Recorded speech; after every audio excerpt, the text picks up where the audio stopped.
बच्चों नमस्कार। शिवाजी की पाठशाला में आपका स्वागत है।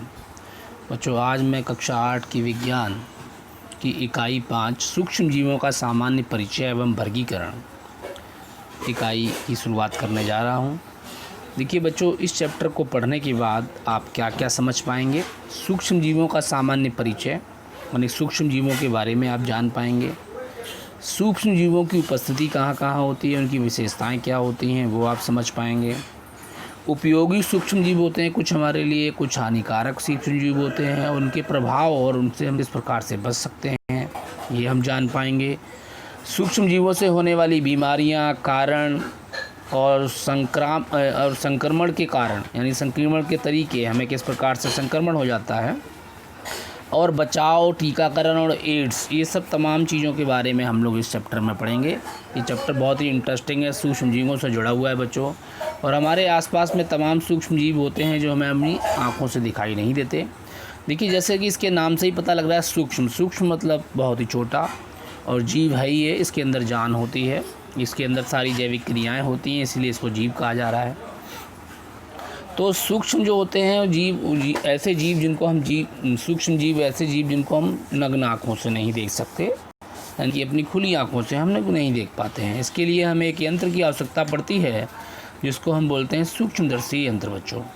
ठीक है, तो चलिए शुरुआत करते हैं। इसका सामान्य परिचय के बारे में आपको बताएंगे और उसके बाद जो है फिर सूक्ष्म जीवों के कितने प्रकार के सूक्ष्म जीव होते हैं उसकी भी हम चर्चा यहाँ पर करेंगे।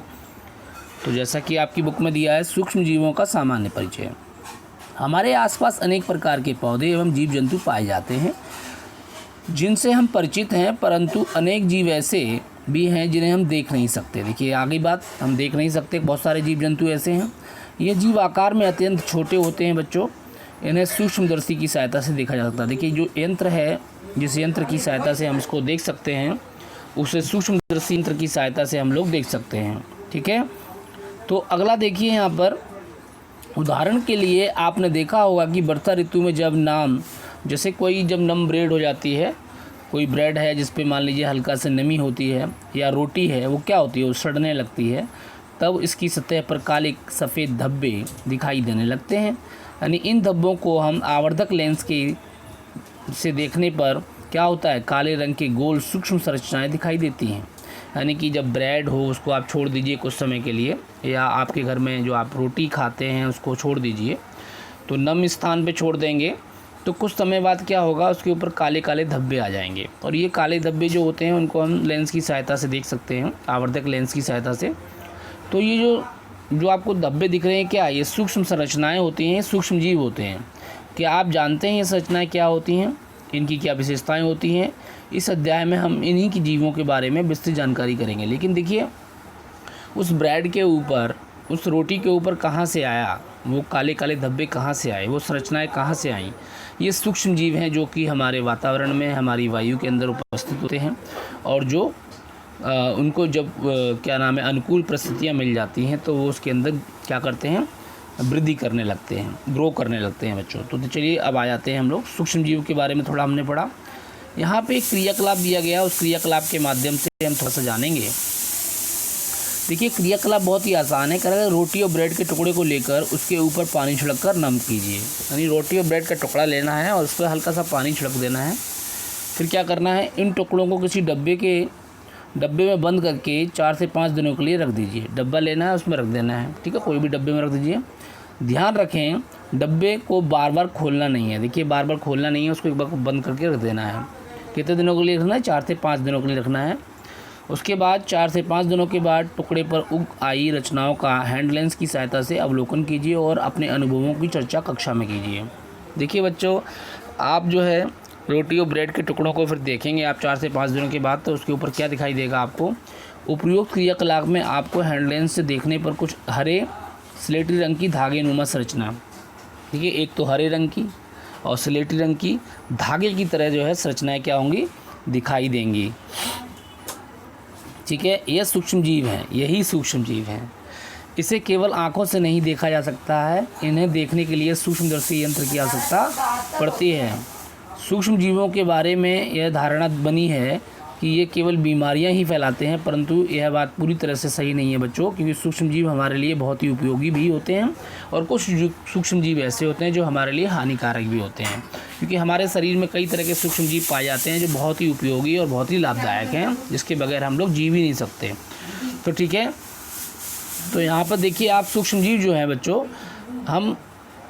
हमने यहाँ पे क्या सीखा, यहाँ पे 2-3 चीज़ें हमने सीखी। पहली चीज़ हमने सीखी सूक्ष्मदर्शी की सहायता से हम इनको देख सकते हैं, नैन आँखों से इनको नहीं देख सकते हैं।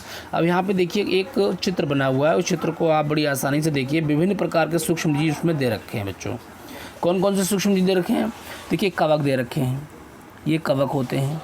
ये आपको जीवाणु दे रखे हैं जिसको बैक्टीरिया बोलते हैं, ठीक है। शैवाल दे रखे हैं आपको, ठीक है। इसके अलावा विषाणु यानी कि वायरस दे रखा है, प्रोटोजोआ ये आपको दे रखे हैं, ठीक है।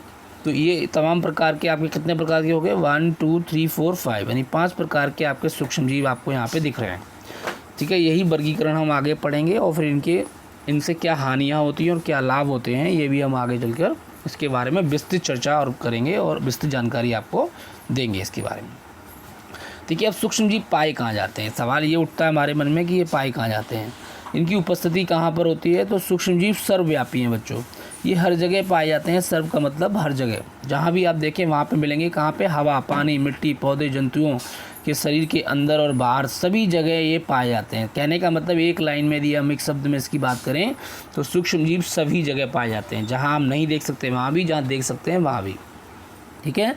ये अत्यंत विषम पर्यावरण एवं प्रतिकूल परिस्थितियों जैसे बर्फ़, ठीक है, गर्म पानी के झरनों और समुद्र के तलों और दलदल आदि स्थानों पर भी पाए जाते हैं। आप देख रहे हैं अत्यंत विषम पर्यावरण में भी ये पाए जाते हैं, यानी जो विषम परिस्थितियाँ होती हैं, विषम पर्यावरण होते हैं, प्रतिकूल नहीं होते इनके लिए, अनुकूल नहीं होते, यानी प्रतिकूल परिस्थितियों में और विषम परिस्थितियों में भी ये पाए जाते हैं। जैसे बर्फ़ है वहाँ भी आपको सूक्ष्मजीव मिलेंगे, गर्म पानी के झरनों में भी सूक्ष्मजीव मिलेंगे, समुद्र की तली के अंदर भी और दलदल आदि स्थानों पर भी आपको सूक्ष्मजीव मिल जाएंगे। यानी हर जगह सूक्ष्मजीव सर्वव्यापी है, जैसे ईश्वर सर्वव्यापी है ना, उसी प्रकार से सूक्ष्मजीव भी सर्वव्यापी हैं बच्चों।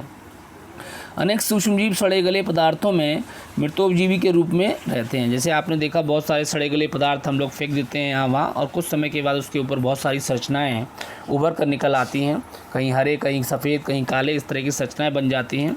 तो ऐसे जीवों को हम बोलते हैं मृतोपजीवी, क्योंकि वो मृतक चीज़ों के ऊपर जो है अपना क्या बनाते हैं, उसी के ऊपर ग्रो करने लगते हैं, यानी कि वृद्धि करने लगते हैं। कुछ सूक्ष्मजीव जंतुओं और पौधों के शरीर पर परजीवी के रूप में पाए जाते हैं। जैसे कि आपने देखा है कि बहुत सारे कीड़े होते हैं जो कि जानवरों के ऊपर रहते हैं और उन्हीं का खून चूसते हैं और उन्हीं के ऊपर रहते हैं, ठीक है। इसी प्रकार से जुएँ जो हैं वो सर में रहते हैं, तो ये भी क्या है, तो कुछ जुएँ आपने देखा होगा, ये ऐसे सूक्ष्मजीव हैं जो कि हमारे, ये सूक्ष्मजीव नहीं है, इनको तो हम देख सकते हैं, लेकिन कुछ सूक्ष्मजीव ऐसे हैं जो शरीर के ऊपर ही रहते हैं लेकिन हमें दिखाई नहीं देते, ठीक है। पौधों के ऊपर रहते हैं, हमें दिखाई नहीं देते, उसके लिए सूक्ष्मदर्शी की जरूरत पड़ेगी।